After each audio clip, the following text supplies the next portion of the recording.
গুরু প্রেমানন্দে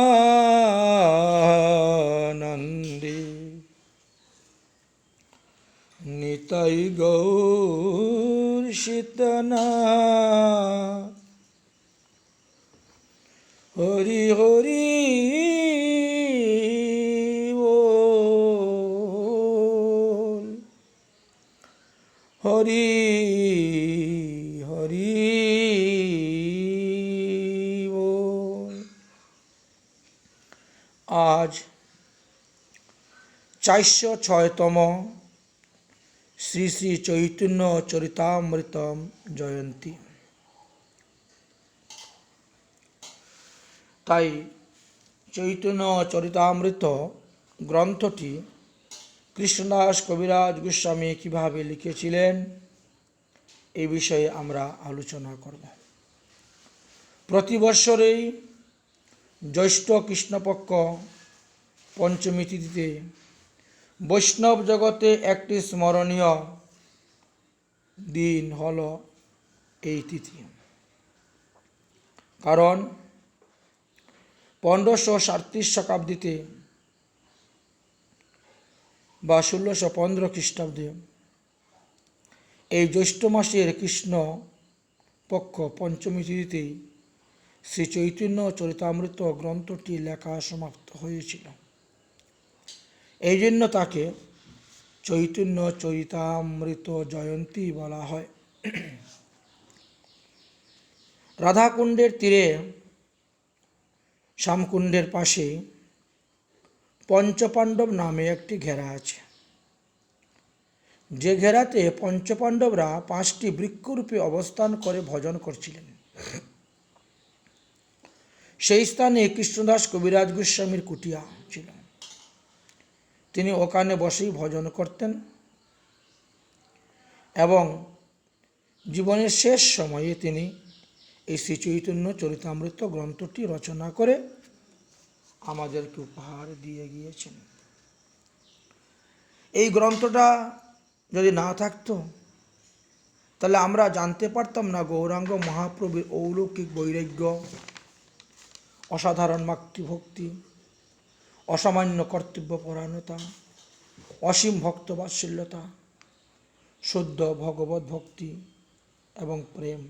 কোনো বিষয়ে আমরা ততটা উপলব্ধি করতে পারতাম না। শ্রীল কৃষ্ণদাস কবিরাজ গোস্বামী বিভিন্ন শাস্ত্র পুরাণ ইতিহাস সঙ্গে মহাপ্রভু লীলার মিল দেখিয়ে দিয়ে স্থাপন করে গিয়েলেন যে কলিযুগে শ্রীকৃষ্ণ চৈতন্য মহাপ্রভু স্বয়ং ভগবান। অনেকের মনে হয়তো প্রশ্ন জাগতে পারে যে শ্রী চৈতন্য মহাপ্রভু অপ্রকট হওয়ার অনেক বৎসর পরে, আনুমানিক 70-72 বৎসর পরে কৃষ্ণদাস কবিরাজ গোস্বামী এই চৈতন্য চরিতামৃত গ্রন্থটি রচনা করেছিলেন। কিন্তু এই গ্রন্থ রচনার পূর্বেও তো মহাপ্রভুর জীবনী সম্পর্কে অনেক অনেক গ্রন্থ ছিল। তাহলে তিনি কেন পুনরায় আরেকটি গ্রন্থ রচনা করলেন? তদুত্তরে বলা যায়, হ্যাঁ, তখন মহাপ্রভু সম্পর্কে অনেক অনেক গ্রন্থ ছিল সত্য। যেমন মুরারি গুপ্তের কর্চা, কবি কর্ণফুলের শ্রী চৈতন্য চন্দ্রোদয় নাটক, কবি কর্ণফুলেরও চৈতন্য চরিতামৃত মহাকাব্যম, লোচনদাস ঠাকুরের শ্রী চৈতন্য মঙ্গল, বৃন্দাবন দাস ঠাকুরের শ্রী চৈতন্য ভাগবত ইত্যাদি ছিল। কিন্তু তাতে মহাপ্রভুর শেষ লীলাটা বিস্তারিতভাবে বর্ণন ছিল না।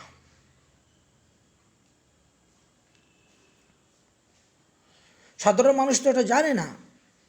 তাই সাধারণ মানুষের মনে প্রশ্ন জাগে যে চৈতন্য মহাপ্রভুর জীবনী সম্পর্কে এত এত গ্রন্থ থাকা সত্ত্বে কৃষ্ণদাস কবিরাজ গোস্বামী কেন আবার আরেকটি চৈতন্য চরিতামৃত গ্রন্থ রচনা করলেন?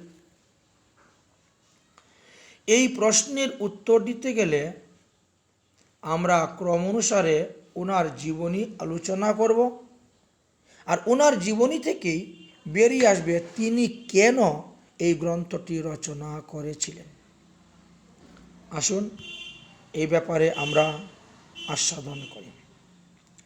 শ্রীল কৃষ্ণদাস কবিরাজ গোস্বামী বর্ধমান জেলার অন্তর্গত ঝামুটপুর গ্রামে এক বৈদ্য বংশতে আবির্ভাব হন। তিনি যে কত সালে আবির্ভূত হয়েছিলেন সেই বিষয়ে অনেক মত আছে, মানে সঠিক সিদ্ধান্ত পাওয়া যায় না। তথাপিও বেশ কয়েকটি প্রামাণিক গ্রন্থ থেকে অনুমান করা যায় যে তিনি 1517 খ্রিস্টাব্দে আবির্ভাব হয়েছিলেন। কেউ কেউ বলে না 1528 খ্রিস্টাব্দে তিনি আবির্ভাব হয়েছেন। সে যাই হোক, আমরা গৌর গণেশের দীপিকা মতে জানতে পেরেছি যে কৃষ্ণদাস কবিরাজ গোস্বামী পূর্বলীলায় কস্তুরী মঞ্জুরি ছিলেন, শ্রীমতী রাধারানীর প্রিয় নর্ম সখী। আবার কোথায় কোথায় কেউ বলেন যে না, তিনি রত্নরেখা মঞ্জুরি ছিলেন। এইভাবে মতভেদ দেখতে পাওয়া যায়। কৃষ্ণদাস কবিরাজ গোস্বামী তিনার পিতা কবিরাজি ব্যবসা করতেন। তার পিতার নাম ছিল ভগীরথ এবং মাতার নাম ছিল সুনন্দা। তাহারা অত্যন্ত গরিব ছিলেন। তিনার পিতার কবিরাজি ব্যবসার দ্বারা কোনো রকম সংসারটি চলত। কৃষ্ণদাস কবিরাজ গোস্বামীর বয়স যখন 2 বৎসর, তখন তিনার শ্যামদাস নামক আরও একটি সহোদর ভাই জাত হয়। এই 4 জনেরই তাদের সংসার, 2 ভাই, মা বাবা। তবুও খুব কষ্টে দিন কাটত। কৃষ্ণদাস কবিরাজ গোস্বামীর বয়স যখন 6 বছর হয়, তখন তিনার পিতা ভগীরথ পরলোক গমন করেন। বিধবা সুনন্দা 2টি নাবালক শিশুকে লইয়া মহা বিপদে পড়লেন। তিনি অতি কষ্টে দিন কাটাতে লাগলেন, কিন্তু তাহাকেও বেশি দিন উদ্বেগ ভোগ করতে হল না। অল্প কয়েক মাসের মধ্যে তিনিও পতির অনুগমন করলেন, মারা গেলেন। পিতৃমাতৃহীন শিশুদ্বয়কে রক্ষণাবেক্ষণের ভার পড়ল পিসিমার উপরে। পিসিমা তাদেরকে স্কুলে ভর্তি করিয়ে দিলেন। কৃষ্ণদাস কবিরাজ গোস্বামী শৈশবেই অত্যন্ত শান্তশিষ্ট ছিলেন, গভীর প্রকৃতির ছিলেন। ছাত্রজীবনে অত্যন্ত মেধাবীও ছিলেন। অল্পকালের মধ্যেই সর্বশাস্ত্রে এক বিশেষ উপাধি লাভ করলেন। সংস্কৃত ভাষায় তো পাণ্ডিত্য বহুত অর্জন করলেন। সেই সময়েও চৈতন্য মহাপ্রভুর ভাব প্রভাব সমস্ত বঙ্গভূমির মধ্যে প্রবাহিত চলছিল। সেই ভাব প্রভাবে কৃষ্ণদাস কবিরাজ গোস্বামী ভেসে গেলেন এবং শ্রীচৈতন্য তার ধ্যান, শ্রীচৈতন্য তার জ্ঞান, শ্রীচৈতন্য তাহার মন্ত্র হয়ে উঠল। সর্বদাই তিনি গৌর মহিমা কীর্তন করতেন, শ্রীকৃষ্ণ কীর্তনে মেতে থাকতেন। কখনো বা ভাবাবেশে তার 2 চোখ দিয়ে জলের ধারা নেমে আসত। কৃষ্ণদাস কবিরাজ গোস্বামীর বয়স যখন 16 বৎসর হয়ে গেল, তখন কোনো একদিন অহোরাত্র সংকীর্তন উৎসবের আয়োজন করলেন তিনার বাড়িতে। উক্ত উৎসবে দৈবক্রমে শ্রীমৎ নিত্যানন্দ প্রভুর সেবক মীনকেতন আসিয়া উপস্থিত হইলেন। কৃষ্ণদাস কবিরাজ গোস্বামী যথোচিত সম্মান করিয়া তিনাকে বসাইলেন এবং কৃষ্ণদাসের যে ছোট ভাই ছিল শ্যামদাস, তাকে বললেন, তুমি মীনকেতনের সেবা যত্ন করো। তিনি এসেছেন আমাদের বাড়িতে অষ্টপ্রহর নামযজ্ঞ উপলক্ষে। শ্যামদাস মীনকেতনের সঙ্গে আলাপ আলোচনা করতে করতে একটু মতানুবাদ হয়ে গেল দুজনের মধ্যে। কারণ শ্যামদাস শ্রীমৎ মহাপ্রভুকে খুব মানতেন, সম্মান করতেন, ভগবান বলে মানতেন, কিন্তু নিত্যানন্দ প্রভুকে তিনি মানতেন না, বিশ্বাস করতেন না। তাহাতে মীনকেতন ক্রুদ্ধ হয়ে গেল, কারণ মীনকেতন নিত্যানন্দ প্রভুর প্রিয় সেবক ছিলেন। দুজনের মধ্যে কথা হতে হতে বিরাট ঝগড়ার ফলে মীনকেতন ক্রোধ করে সেখান থেকে চলেই গেলেন। তিনি আর নাম যজ্ঞতে থাকলেনই না। পরে যখন কৃষ্ণদাস কবিরাজ গোস্বামী এই ঘটনাটা শুনতে পেলেন, তখন তিনি বড় পস্তালেন, তিনি বড় দুঃখ প্রকাশ করলেন এবং শ্যামদাসকে অনেক ভর্ৎসনা করলেন। রে ভাই, তোমার এসব করা উচিত হয় নাই। শ্যামদাসকে বুঝালেন, দুই ভাই এক তনু সমান প্রকাশ, নিত্যানন্দ না মানো তোমার হইবে নাশ। নিত্যানন্দ প্রভু আর মহাপ্রভু এ দুজনের তো কোনো ভেদ নাই। তুমি একজনকে মানতেছ, আরেকজনকে মানতেছ না, এতে তোমার বিনাশ হইবে। একেতে বিশ্বাস, অন্যে করো সম্মান।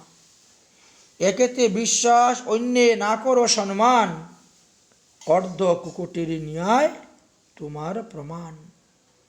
এটা ঠিক নয়। কিংবা দুই না মানিয়া হও তু পাষণ্ড, একে মানি আরে না মানি এই মত ভণ্ড। অতএব ভণ্ড থেকে পাষণ্ড ভালো। পাষণ্ড হয়ে যাও দুইজনকে না মেনে। নিত্যানন্দ আর মহাপ্রভু অভিন্ন তনু। এইভাবে তিনি তাকে বুঝালেন। কৃষ্ণদাস কবিরাজ গোস্বামী ছোটবেলা হইতেই তিনি পরম বৈষ্ণব ছিলেন। তো একদিন রাত্রে নিত্যানন্দ প্রভু স্বপ্নে আসিয়া তিনাকে দর্শন দিয়ে বললেন, হে কৃষ্ণদাস, তোমাকে আর এই গ্রামে থাকতে হবে না, সংসারে থাকতে হবে না। তুমি সংসার ত্যাগ করে বৃন্দাবনে চলে যাও, ওখানে গিয়ে ভজন করো, তোমার সর্বসিদ্ধি লাভ হইবে। ওহে ওহে কৃষ্ণদাস, না করো তো ভয়, বৃন্দাবনে যাহ তাহা সর্বলভ্য হয়। এইভাবে স্বপ্ন আদেশ দিয়ে নিত্যানন্দ প্রভু অদর্শন হয়ে গেলেন। কৃষ্ণদাস কবিরাজ গোস্বামীর ঘুম ভেঙে গেল। তিনি স্বপ্নাদেশের কথা বিশেষভাবে বিচার করলেন। বিচার করতে করতে রজনী প্রভাত হয়ে গেল। শেষে ছোট ভাই শ্যামদাসের উপরে সংসারের সমস্ত দায়িত্ব দিয়ে তিনি শ্রীধাম বৃন্দাবনের পথে রওনা হলেন। ক্রমে ক্রমে শ্রীধাম বৃন্দাবনে এসে তিনি পৌঁছিলেন। শ্রীরূপ গোস্বামীর বর্গের শরণাপন্ন হইলেন। তাহারাও কৃপা করিয়া তাকে আলিঙ্গন করলেন। অত্যন্ত স্নেহের সহিত তাহাকে ভক্তিশাস্ত্র শিক্ষা দিতে লাগিলেন। অতঃপর কবিরাজ গোস্বামী শ্রীল রঘুনাথ দাস গোস্বামীর নিকটে শিষ্যত্ব গ্রহণ করে তিনার নিকট থেকে ভক্তিশাস্ত্র সব অধ্যয়ন করতে লাগলেন। কবিরাজ গোস্বামী এক স্থানে বললেন যে আমার 6 জন শিক্ষাগুরু, তাদের কৃপাতেই আমি ভক্তিতত্ত্ব জানতে পেরেছি, ভগবানকে জানতে পেরেছি, গৌরাঙ্গ মহাপ্রভু লীলা জানতে পেরেছি। সেই 6 জন কে কে? শ্রীরূপ সনাতন ভট্ট রঘুনাথ, শ্রীজীব গোপাল ভট্ট দাস রঘুনাথ। এই 6 গুরু শিক্ষা গুরু যে আমার, তা সবার পাদপদ্মে কোটি নমস্কার। তিনি শ্রীচৈতন্য চরিতামৃত গ্রন্থেতেই বলে গেলেন। রঘুনাথ দাস গোস্বামীর প্রেরণায় উৎসাহিত হয়ে কৃষ্ণদাস কবিরাজ গোস্বামী গ্রন্থ লিখতে বসলেন এবং তিনি বেশ কয়েকখানা গ্রন্থ লিখেছিলেন। যেমন শ্রী শ্রী রাধা গোবিন্দের অষ্টকালীন লীলা স্মরণ, শ্রী শ্রী রাধা গোবিন্দের লীলামৃত নামক গুটিকা বা সংস্কৃত কাব্য, বিল্লমঙ্গল কৃত শ্রীকৃষ্ণ কর্ণামৃতের সারঙ্গ রঙ্গদা নাম্নী সংস্কৃত টিকা এবং বৈষ্ণব জগতের আরও অনেক অনেক গ্রন্থ ছিল যা তাঁর প্রচলিত। তবে মনে হয় ইনার সব শেষ গ্রন্থই হল এই শ্রী চৈতন্য চরিতামৃত। আচ্ছা, এই চৈতন্য চরিতামৃত গ্রন্থ রচনার পিছনেও তিনার একটা বিশেষ কারণ ছিল।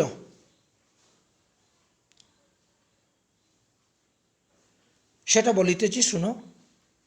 তৎকালীন সময়ে শ্রীমান মহাপ্রভুর জীবনী সম্পর্কে যে সমস্ত গ্রন্থ ছিল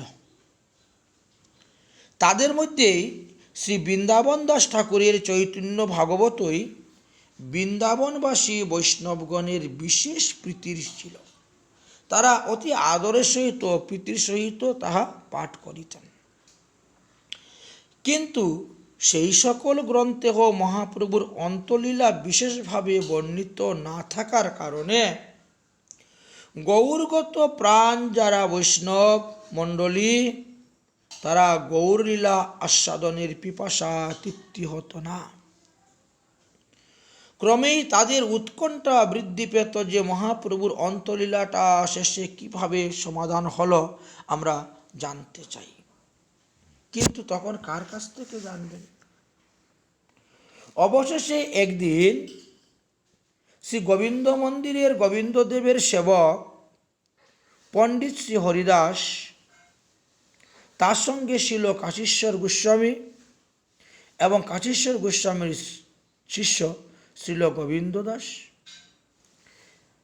যাদবাচার্য গোস্বামী, শ্রী ভূগর্ভ গোস্বামী, শ্রী মুকুন্দানন্দ চক্রবর্তী, শ্রী প্রেমী কৃষ্ণ দাস, শ্রী সদানন্দ চক্রবর্তী প্রমুখ বৈষ্ণব সবাই একত্রিত হয়ে বসে একটা সিদ্ধান্ত করলেন যে অনেকেই তো বৃন্দাবনে বসে অনেক গ্রন্থ রচনা করতেছেন, মহাপ্রভুর অন্তলীলা সম্পর্কে একখানা গ্রন্থ রচনা করতে পারে এমন কে আছে, কাকে দিয়ে সেটা করা যায়। সকলে মিলে স্থির করলেন যে হ্যাঁ, কৃষ্ণদাস কবিরাজ গোস্বামীর উপরে এই ভার দেওয়া হোক। সকলের সম্মতিক্রমে কয়েকজন বৈষ্ণব কৃষ্ণদাস কবিরাজ গোস্বামীর নিকটে আসলেন এবং অনুরোধ করলেন যে মহাপ্রভুর শেষ জীবন লীলাটা আপনি একটু ভালোভাবে বর্ণন করে যাবেন প্রমাণের সহিত। মহাপ্রভুর যে স্বয়ং ভগবান তা কোন কোন পুরাণে কোথায় কোথায় আছে সেইগুলো তুলে ধরে প্রমাণের সহিত আপনি স্থাপন করে যান। অনুমানিক 1606 খ্রিস্টাব্দেই এই চৈতন্য ভাগবত গ্রন্থ লেখার, চৈতন্য চরিতামৃত গ্রন্থ লেখার দায়িত্ব বৈষ্ণবরা অর্পণ করেছিলেন কৃষ্ণদাস কবিরাজ গোস্বামীর উপরে। আর যত বৃন্দাবনে বৈশেন ভক্তগণ শেষ লীলা শুনিতে সবার হইল মন, মুরে আজ্ঞা করিল সবে করুণা করিয়া, তা সবার রুষে লিখি নিলজ্জ হইয়া, তা সবার বলে লিখি নিলজ্জ হইয়া। তাহলে তারা যে মহাপ্রভুর সঙ্গে পার্শ্বদরূপে ছিলেন, মহাপ্রভুর লীলা দেখেছেন, মহাপ্রভুর লীলা শুনেছেন, তারা সবাই বলতে শুরু করে আমি এই লীলা দেখেছি এটা লিখো, আমি এই লীলা দেখেছি এটা লিখো, আমার সঙ্গে মহাপ্রভু এই লীলা করেছেন এটা লিখো, আমি অমুকের কাছ থেকে এই কথা শুনেছি এটা লিখো। এইভাবে বৈষ্ণবদের আজ্ঞা পাইয়া চিন্তিত অন্তরে মদন গোপালে গেলা আজ্ঞা লইবারে, দর্শন করি কইলেন চরণ বন্ধন, গোসাই দাস পূজারী করেন চরণ সেবন। এই 4টি পয়েরের দ্বারা আমরা জানতে পারলাম যে সমস্ত বৈষ্ণবগণের মধ্যে পণ্ডিত শ্রী হরিদাসই ছিলেন অগ্রগণ্য, এবং তিনি সবাইকে নিয়ে গিয়ে কৃষ্ণদাস কবিরাজ গোস্বামীকে বললেন, তুমি মহাপ্রভু শেষ জীবনী নিয়ে একখানা গ্রন্থ লিখো। তো কৃষ্ণদাস কবিরাজ গোস্বামীর বয়স তখন 90 বৎসরের কাছাকাছি। চোখে ভালো করে দেখেন না, কানেও ভালো করে শুনেন না, লিখতে গেলে হাত কাঁপে। আর এই সময়ে বৈষ্ণবরা গিয়ে তিনার উপরে দায়িত্ব দিলেন মহাপ্রভু শেষ জীবনী লেখার জন্য। তিনি বৈষ্ণবদের আদেশ শিরোধার্য করে তিনি রওনা হলেন মদন গোপাল ভগবানের কাছে, যে তিনি আশীর্বাদ করুন, তবেই হবে। ষষ্ঠাঙ্গে দণ্ডবত প্রণাম দিয়ে পরে কৃষ্ণদাস কবিরাজ গোস্বামী ভগবানের চরণে নিবেদন করছেন, বৃদ্ধ জরা তুরয় আমি, অন্ধ বদির হস্তহালে, মন বুদ্ধি নহে মোর স্থির, নানা রোগগ্রস্ত চলিতে বসিতে না পারি, পঞ্চ রোগের পীড়ায় ব্যাকুল রাত্রি দিন মরি, তথাপিও বৈষ্ণবগণ আমাকে আদেশ করেছেন, এমতো বয়সে আমি কেমন করি এই ভাগবত শ্রী চৈতন্য চরিতামৃত রচনা করি। কিছু স্থির করতে পারছেন না। চিন্তিত অন্তরে শ্রী মদন গোপাল যেন প্রকট হলেন। তিনি সেখান থেকে হাঁটতে হাঁটতে শ্রী মদন গোপাল মন্দিরে গিয়ে উপস্থিত হলেন। মদন গোপালের চরণে প্রণতি হইয়া তাহার কর্তব্য অকর্তব্য সম্পর্কে মদন গোপালকে বললেন।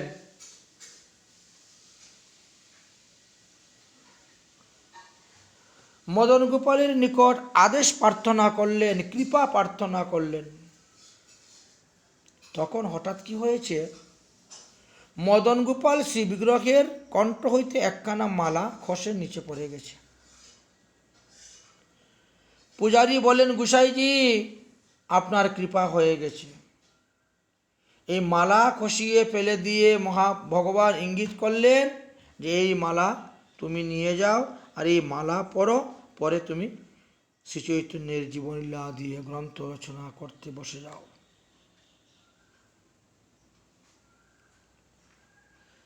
শ্রী মদন গোপাল গ্রন্থ প্রণয়ের আদেশ দিয়েছেন, এটাই তুমি বুঝবে। তাই অত্যন্ত আনন্দিত চিত্তে সেই স্থান থেকে তিনি ভগবানের মালাটাকে পরে চলে আসলেন এবং গ্রন্থ লেখা শুরু করলেন। আজ্ঞামালা পাইয়া মোর হইল আনন্দ,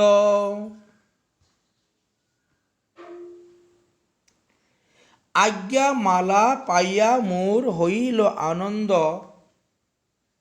তাহাই করিন এই গ্রন্থের আরম্ভ। এই তো বসে গ্রন্থ রচনা শুরু করে দিলে। গ্রন্থের উপাদান কি কি ছিল? অনেকগুলা গ্রন্থ সংগ্রহ করে দেখেছেন, অনেক সাধু সন্ত মহাত্মাদের মুখে শুনেছেন, তারপরে সব লিখেছেন। বললেন এই গ্রন্থের উপাদান রূপে প্রথমেই ছিল তিনার ছিল কবিরাজ গোস্বামী মহাপ্রভুর যে সমস্ত লীলা নামাত্মক গ্রন্থ পাওয়া যেত সেটা তিনি সংগ্রহ করলেন। কারণ মহাপ্রভুর অপরকের বহু বৎসর পরে তো তিনি এই গ্রন্থকর্ণা লিপিবদ্ধ করতে বসেছেন। এই জন্য পূর্বে যা যা প্রকাশ হয়েছে সেইগুলা তিনি দেখতে শুরু করলেন। তাই তিনি প্রত্যক্ষদর্শীদের নিকট থেকে বর্ণনা শুনলেন।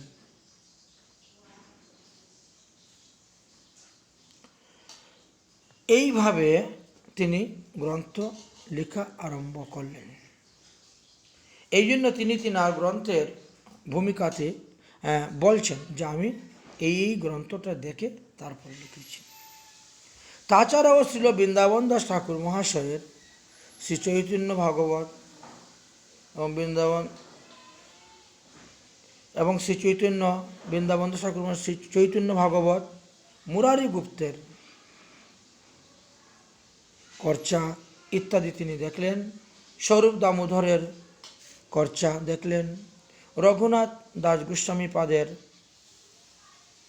স্তূপমালা, কবি পর্ণফুলের শ্রী চৈতন্য চণ্ডোদয় নাটক, কবি কর্ণফুলের শ্রী চৈতন্য চরিতামৃত মহাকাব্য ও শ্রী রূপ সনাতনের জীবনী নিয়ে বিস্তারিতভাবে আলোচনা করে লিখলেন।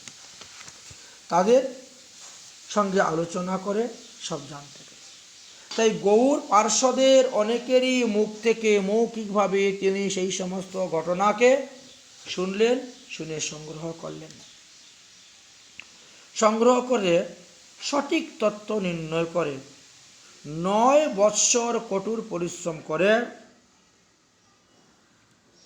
12,051টি শ্লোক বিভিন্ন শাস্ত্র পুরাণ থেকে তুলে সেই শ্লোকের সারমর্মের দ্বারাই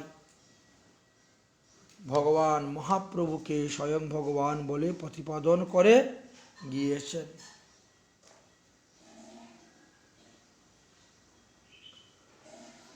1615 খ্রিস্টাব্দের জুন মাসে অর্থাৎ জ্যৈষ্ঠ কৃষ্ণা পঞ্চমীতে এই গ্রন্থ লেখা সমাপ্ত হয়েছিল। তাই আজকের এই তিথিকে বলা হয়েছে জয়ন্তী তিথি, কারণ এই তিথিতে গ্রন্থ লেখা সমাপ্ত হয়েছিল। শ্রী চৈতন্য চরিতামৃত গ্রন্থখানি 3 খণ্ডে সম্পূর্ণ আছে। আদিখণ্ড খণ্ড, মধ্যখণ্ড, আদিলীলা, মধ্যলীলা, অন্তলীলা। মহাপ্রভুর আবির্ভাব হইতে সন্ন্যাস পর্যন্ত 17 পরিচ্ছেদে আদিলীলা বর্ণনা আছে। মহাপ্রভু সন্ন্যাসের পর হইতে নীলাচলে বাস পর্যন্ত 6 বৎসর যে লীলা, সেটা 25 খণ্ডে রয়েছে, 25 পরিচ্ছেদে মধ্যলীলা, এবং শেষ মানে অন্তলীলা 18 মানে অষ্টাদশ বৎসরের লীলাগুলা বর্ণন করেছিলেন অন্তলীলাতে 20 পরিচ্ছেদের দ্বারা।